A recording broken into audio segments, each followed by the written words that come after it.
What's up, everybody? This is Sunday morning, the first time the Alternative Edge goes live on a Sunday. And I figured let's change it up a little bit here on the Sharp app. We're all about putting those bets in, getting those prop bets up, mixing it with a little bit of DFS. And what better day to do that than next Sunday morning? I'm your host, Tony Jigsaw Cotillo. As always, you can find me at tcotillo23. Make sure you follow at the Sharp app on all social formats, whether it be Instagram, whether it be Facebook, whether it be Twitter. Also, sharpbets.app. You want to follow that website as well and make sure you download the app. I'm telling you, will not be disappointed. The amount of advice and amount of analytics within and content that is within that app is extraordinary. I'm not saying it because I am a part of Sharp. I'm saying it because as a sports bettor, that's where I would want to go for a one-stop shop.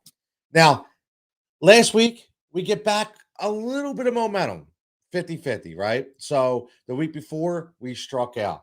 Prop bets are interesting. They can go all your way, or some of them can fall short now and then, but it's okay.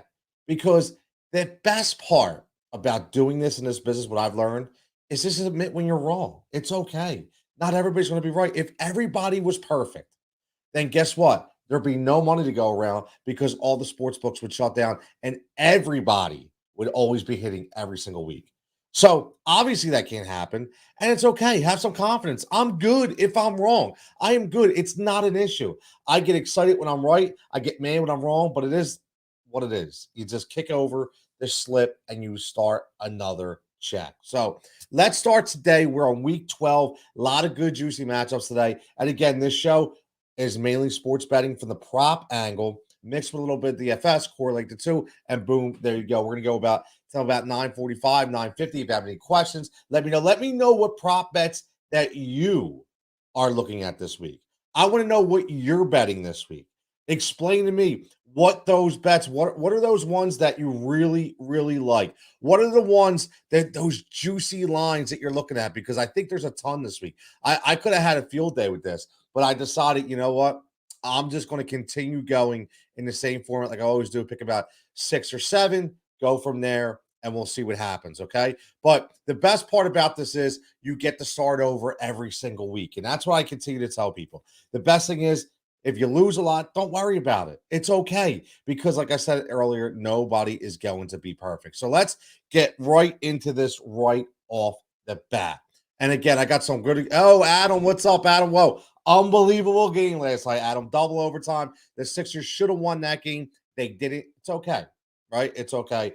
I don't have a problem. You know, we'll win again, but it kind of was a disgrace to me that they lost that game, but that's okay. So let's get into the first bet I have, and we're going to go down the turnpike to the New York Giants. And again, we're going to go with Jalen Hurts. Now, Jalen Hurts goes up +5. So again, for any new people that are coming to this show, I explain to you again exactly how I have this work, okay? So when you see the bottom screen, you see Jalen Hurts, 7,300 is his DFS DraftKings value. +500 is the difference from what he did last week as opposed to this week when we talk about DraftKings value. Then you have his opponent. Are they at? Are they verse? Then the over bet that I'm getting or under bet, whatever it may be. And then what the line is specifically when we did this show. So Jalen Hurts has been an aberration. He really has. He has been a very, very good find. You know, in the preseason, I continue to talk about because of this offense, because of the way it's structured, that he was going to be a top 7 fantasy quarterback. He is right now the top 4 fantasy quarterback. But from a prop bet standpoint, from the rushing market, he has been able to make people some money. Okay? He has been able to make people some money. So this number of 49.5, this is the way I come up with this number of why we're going to go over 49.5 rushing yards. Okay? -115. Now, if you look at this, since week 7, he has only not hit this number one time, okay? All year, actually. But since week 7, his lowest number has been 61 yards on the ground. Since week 7, 61 yards on the ground. This guy is running, whether it be a design run, whether it be a calculated run, doesn't matter. Whether it be to break out of the pocket because protection breaks down, which doesn't happen often because you have an elite offensive line in Philadelphia, which is why this 49.5 number to me is absolutely way too much to look at, or way too much value to look at and look at the other way and not put money on it, okay? So think about it this way. You're going to New York Giants, going up the turnpike. It's going to be windy. It's going to be cold. Okay, Leonard Williams in the middle is going to try to get a little pass rush on Jalen Hurts. But at the end of the day, Jalen Hurts is going to break out of the pocket. Jalen Hurts is going to do what he does best. Okay, he is going to escape.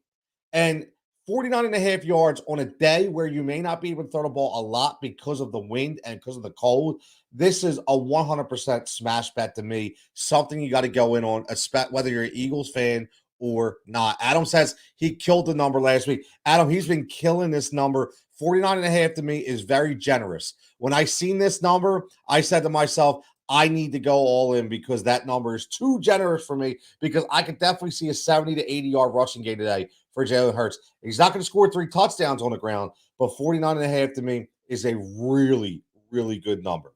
Okay, so let's get to another quarterback. And this is funny. I did not set this up this way, okay? But we're going to go in Indianapolis. We're going to go with Carson Wentz. Now, Carson Wentz has been a very good leader of that team behind center.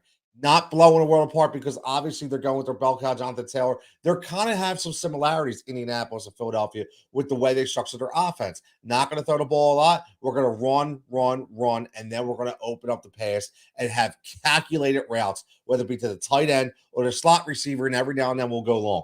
This is exactly what Indianapolis is doing as well, just like Philadelphia. Carson Wentz at 5,800. I don't know if I play him on a DFS level. Okay. He is a plus 300, so which means they expect him to do something. Tampa, secondary, little weak. Vita Vea in the middle, still questionable. Even if he comes back, still has an injury concern. I'm not worried about that because, again, that's for running capability. That would be a Jonathan Taylor prop. We're talking about Carson Wentz under 248.5 passing touchdown or passing yards. I got to change that. It's passing yards, not touchdowns. Hold on for a second. I love this software because we can change on the fly. Make sure I get you guys the right information. So we're going under 248.5 pass yards for Carson Wentz. Now, 8 of 11 games this year, he has been in the under. 8 of 11 games this year, he's been under.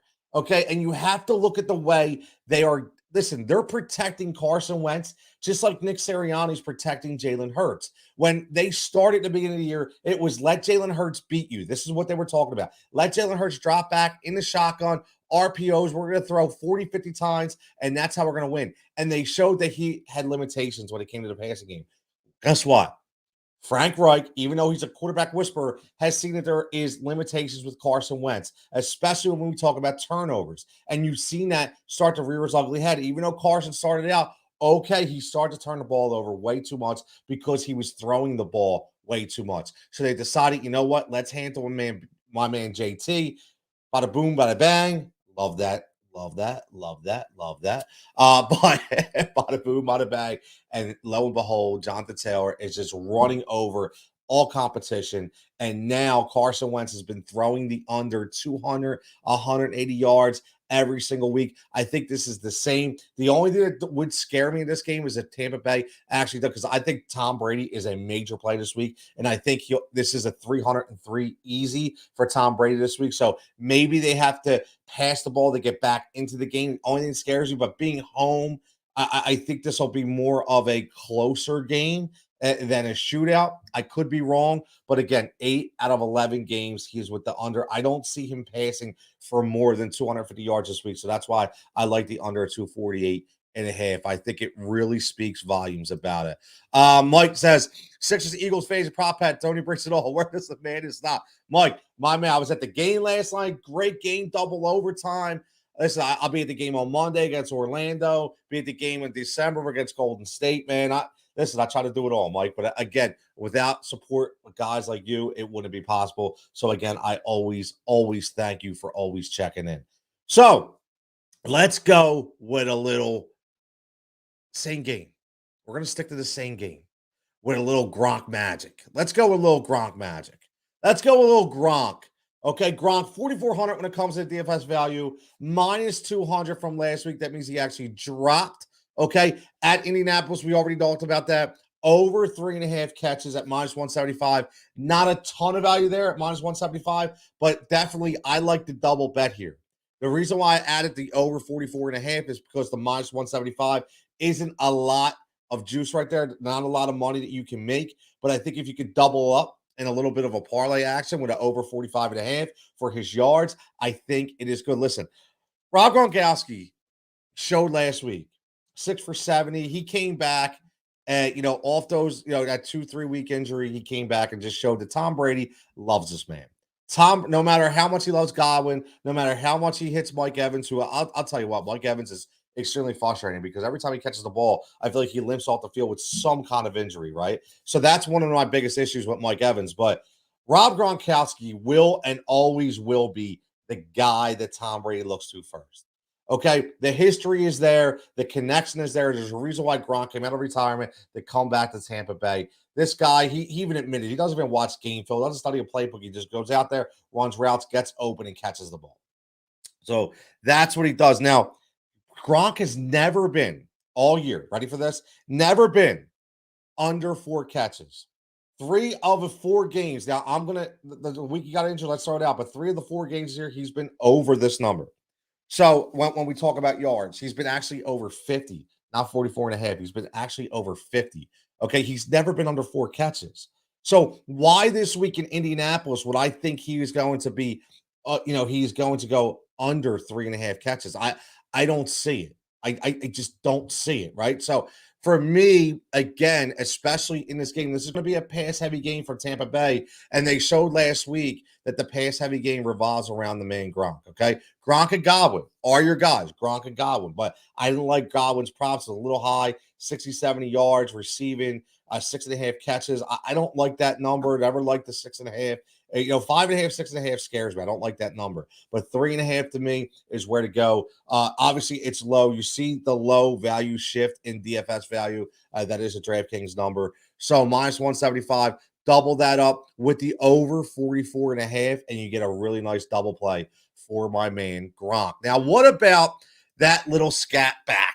That little guy in Carolina land, Mr. C-Mac, man. What about Mr. C-Mac? Now, Cam Newton coming back only helps his value. Only helps his value. Because now, even though, and when you play Carolina, you are 100% going to stack the deck against Christian McCaffrey and try to visualize where he's going to be on every single play. Now you have another dynamic. Now you have a guy in Cam Newton who is able to do the same thing. Now, listen, Cam may not be the Cam of old. I understand that. Listen, I don't expect this guy to come out and be Superman Part 2. Okay? But I do expect him to be kind of Robin to the Batman, okay, in his take 2 in Carolina. Last week, 10 rushing attempts. 10 rushing attempts. That's what you have to look at. Listen, they brought Cam Newton in here. Move over PJ Walker. We don't need you to fill in certain, no shotguns for you, no wildcats for you. PJ Walker sit on the sideline and just be ready just in case Cam goes down. They put Matt Rule, Joe Brady devised a game plan and said, we're going to let Cam be Cam.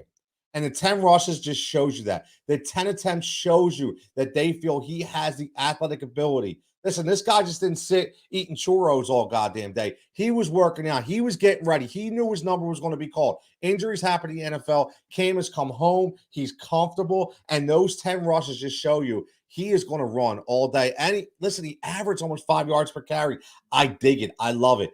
This only helps Christian McCaffrey's value because now he's not the only focal point in the backfield that they have to look at. They have to 100%. What they have to do is they have to follow Christian McCaffrey around. So now that's going to open up Cam Newton.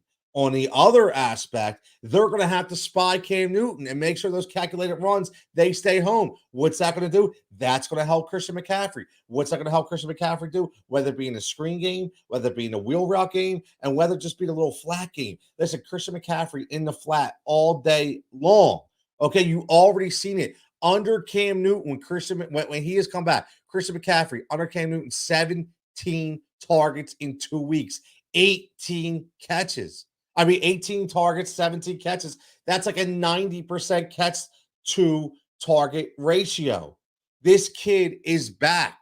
This kid is there. And at 9,000 at DFS value, I would pay up against Miami. I would pay the 9,000. But when we're talking about the alternative edge right here on the Sharp app, and we're talking about the receptions at the over 5.5, this is a no-brainer to me. This is a no-brainer to me, especially against the Miami Dolphins. Especially against the Miami Dolphins. This is what you have to look at. 7. Okay. I'm sorry. I got it. I'm getting excited here. Okay. I'm getting excited here. He has 21 catches in 3 weeks. Let's just say that. Okay. And that's even without Cam. That's with PJ Walker as well. 21 catches in 3 weeks. But again, I'm looking at the volume, the sheer volume of Christian McCaffrey. 18 targets in 2 weeks with Cam. And Cam wasn't even the full starter when he came back in the first week. Only threw the ball 3 times, right?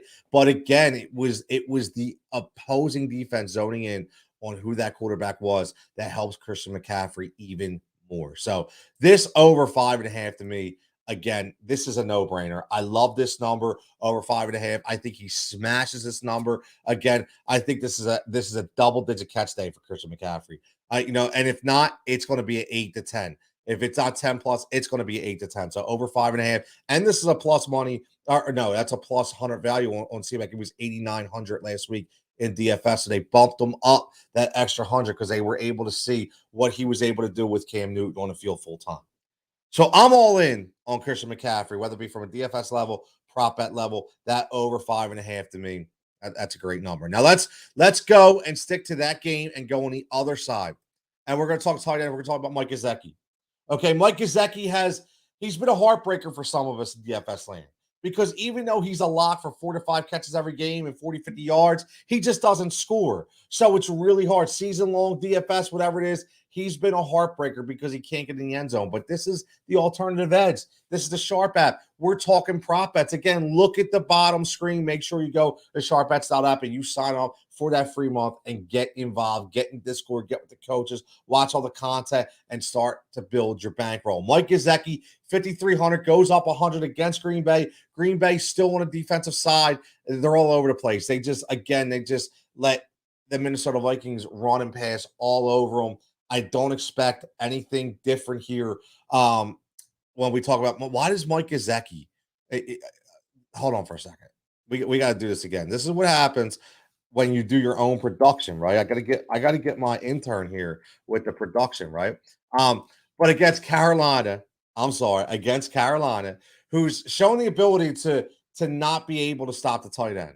If you go back and you look at the statistics, okay, 7 of 11 games, the tight end has gone over on this number against Carolina. 3.5, when we look at Mike Gezeki, 7 out of 11 games, Mike Gezeki has been over this number as well. So Mike Gezeki has 100% been able to smash this 3.5 number. Okay, that's why it's minus 145. Again, not going to make a ton of money, but if you take a lot of these and string them along, you can get lucky and can get a decent play. This is why I do what I do. Adam wants to know, should I start Donta Foreman and David Johnson today? I'll tell you what, Adam, honestly, I don't like either one of them. I don't trust them. I mean, if I had to, I'd probably go David Johnson only because he's the only guy out there, but I think both of them absolutely stink. I do. I think both of them absolutely stink. Opposing tight ends against Carolina are averaging 7 targets and 4 catches. It's simple as that. They're averaging 7 catches per game, or 7 targets per game, 4 catches per year. Per year. 4 catches per year, that's pretty low, right? So he's to his guy, right? He's to his guy. Obviously, Waddle is the man, but Gazecki is the guy that can get off that coverage. So look for him to smash this number over 3.5. But again, buckle it up with something else because a minus 145 is not enough to make a lot of money. So if you want to get a parlay going with 2 or 3 of these prop bets, that's where you want to go. So let's go over to the Cincinnati-Pittsburgh game, a game that honestly likes to overwhelm or underwhelm a lot. This game always is an under bet when we talk about points scored. It just, for some reason, that interdivision rivalry, it just always seems to be a lackluster contest. But one thing's for sure, Nadjay Harris, okay, 8,200, he went up a lot, plus 300 for the running back, went up a lot this week. in the DFS value at Cincinnati. Over 4.5. This is a plus money bet at plus 125. This is where you can make some money. The last time these two teams met this year, Najee Harris, 14 catches. Listen, I talked about this earlier yesterday on Win Daily Sports on the Fantasy Firebox. Big Ben's prop number for the rushing market is 0.5. Over and over or under 0.5. Big Ben's number, 0.5. That tells me, and that, listen, my eyes are very clear. I already know Big Ben's not running anywhere, right? We all know Big Ben is not running anywhere. But one thing's for damn sure, when you get a prop bet against your name at plus or at 0.5 over and under when it comes to rushing, not even a yard, they already know. They know. Because here's the thing, even if you gain 2 or 3 yards on one scramble, you're going to lose 5 or 6 on a loss of yards when your ass gets sacked because you can't move in the pocket. This is going to be another underwhelming game when we come to points, but that means there's going to be a ton of dump offs. Again, 14 catches the last game. I'm not basing it all off of last game. What I'm saying is this game script. Okay, you have to watch the game script and you have to look at the way they're going to utilize this game plan. Najee Harris came into this year. A lot of us were very, very excited. Okay, very excited of his running capabilities. And because he was going to get inserted right into that Pittsburgh offense, and we knew he was going to be a starter from day one. I knew he was a battering ram, but what I did not know is he had tremendous pass catching ability. One thing we know from watching the Pittsburgh Steelers, they love passing to the running back, a la Le'Veon Bell. The reason why Le'Veon Bell got so much love and got paid so much is because he could catch the ball out of the backfield. Even James Connors, when he was there and healthy, would catch the ball out of the backfield. Now it's Najee Harris's turn. And Najee Harris, again, you have to look inside the numbers, right? If you go back the last 5 games and you look at Najee Harris, you're going to tell me, listen, Jigsaw, 23 targets, okay, 23 targets in 5 games. What does that tell me? Again, okay, it tells me he's getting the ball about 5 looks a game. 5 looks a game. That's what he's looking at. 5 looks a game. And again, look at that number, over 4.5. And when I look at those targets, and I say, okay, he's getting an average in 5 looks a game. He's 100% on 3 out of the last 5 in target to catch ratio. The other 2 games, 90%. This guy's only missed 2 catches out of 23 targets in 5 weeks. This kid is going to be open a lot today against that Cincinnati defense. They do not have a strong linebacking core, which means they're not going to have that guy to be able to shadow Najee Harris out of the flat. And this kid is a battering ram, whether it be running through the tackles or running east to west on the swing route or on the out pattern against a linebacker if they come up and they bump him on the line. He's going to be good today. So this is another a plus money bet. And like I said, these games, if you look at the history, they continue to underwhelm us with the under when it comes to the points. So this is going to be one of those weird games, probably like a 21-17 game, something like that. You never know. You know what? I don't know who wins Pittsburgh Cincinnati, but one thing's for sure: Najee Harris is going to catch a lot of balls today. So I think this is 100% a 7-8 target game where he catches at least 5 to 7 balls. So that over 4.5, he should hit that with no issues at plus 125. Now let's finish this off with the lock of the week. I love the lock of the week. Okay, love the lock of the week.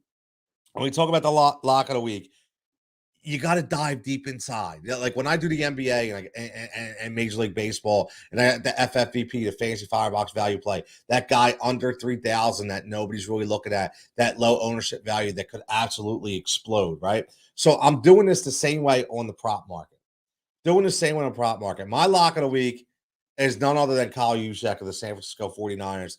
Listen, I threw the DFS value, but nobody's starting Kyle Youshack unless you're doing a showdown lineup, okay? He's a $4,000 value. He's even versus Minnesota. Here's what I like about Kyle Youshack, right? Here's what I like about Kyle Youshack. So let me change this up real fast because he's actually he's versus Minnesota. They are home. Okay, I'm sorry. I wanted to make sure. Playing San Francisco. Over 6.5 receiving yards, right? I just want to let you know why I love this as a lock of the week. Number one, he's never been under this number all year. Never. Kyle Youshack has never been under this number.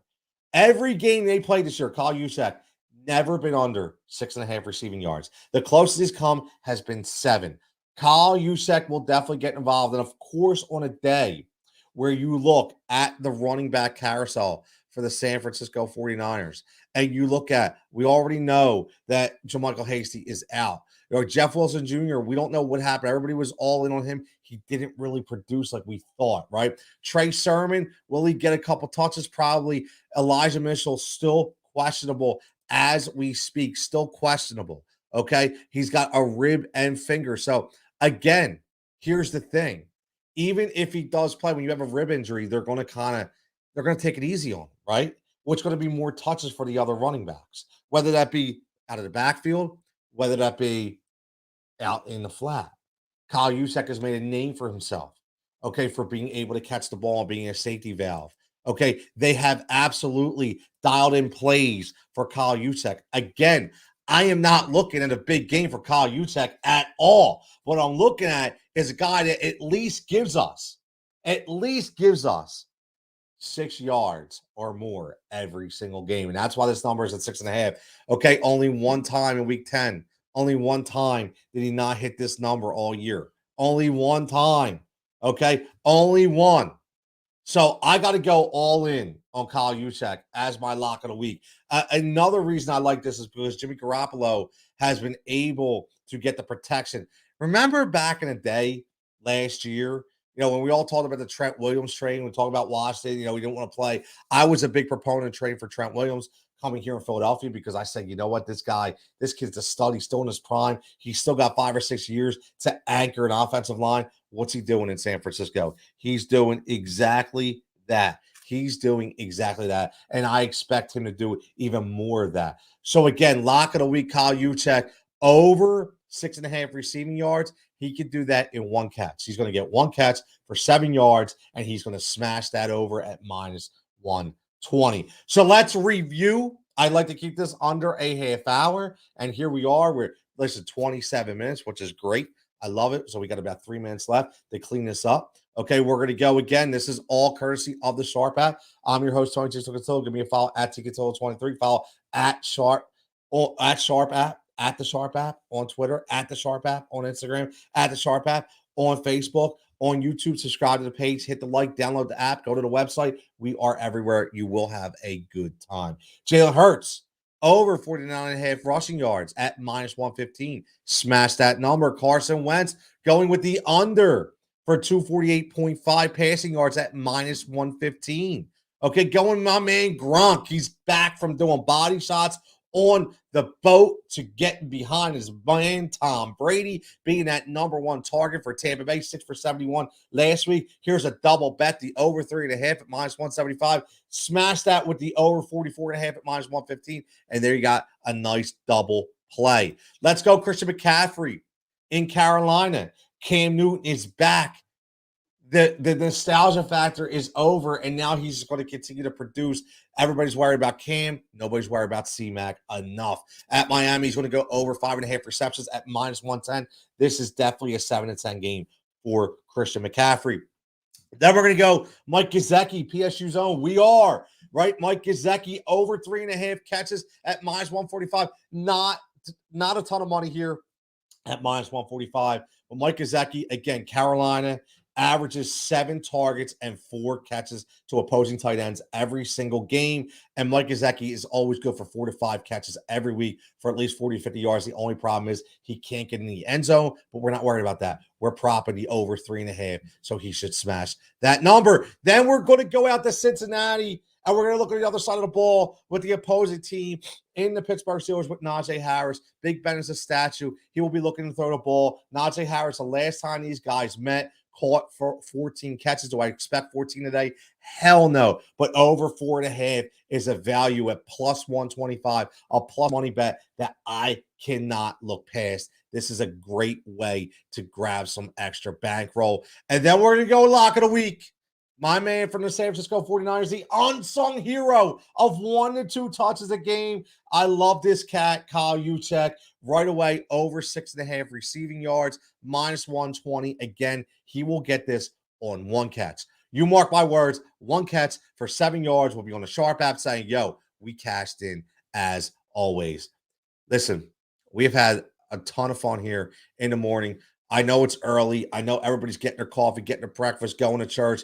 Everybody will probably be on around 11, 12 o'clock. That's fine. I wanted to get this in early so you guys have time to watch, get the picks in until 1 o'clock, get those props in. Let me know how you make out. As always, Adam, thanks for checking in. Mike checking in. Everybody on Twitter checking in. On YouTube, I appreciate it. As always, give us a follow at the Sharp app on all social formats. We're doing big things over there, giving you guys a ton of content and a ton of value for your investment. I'm your host, Jason Concello. Like I like to say, as always, everybody stay safe, stay healthy, and let's get paid here on